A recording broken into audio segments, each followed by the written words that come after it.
ਆ ਗਿਆ ਮੇਜਰ ਦੇ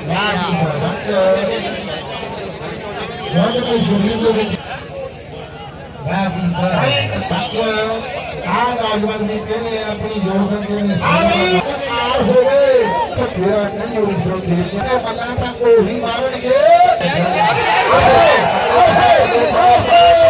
ਆਜਾ ਮੇਰੀ ਕੁਰਸੀ ਤੇ ਆਏ ਬੰਦੇ ਕੋਈ ਖਾਲਸਾ ਦੇ ਨਾਲ ਨਾ ਮੁੱਕਦੇ ਕਿ ਸੁਣਨਾ ਪਹਿਲਵਾਨਾਂ ਦੇ ਵੀ ਦਰਸ਼ਕਾਂ ਦੇ ਲਈ ਠੀਕ ਗੋਲ ਦੇ ਜਿਹੜਾ ਬੰਦੇ ਹੋਣਗੇ Yeşil hareketi ileride metro koştu.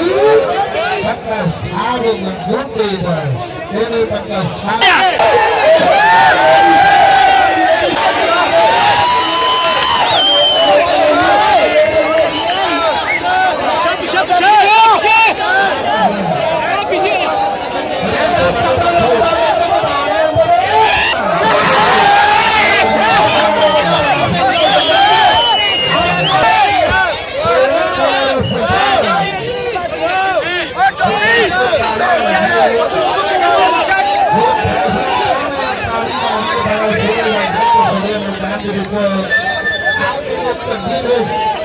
ਥੱਲੇ ਥੱਲੇ ਬਾ ਵੀ ਗਏ ਉਹਨਾਂ ਕਰਦੀਆਂ ਨੇ ਕਦੇ ਕਰਵਾਣੇ ਰੱਖੀ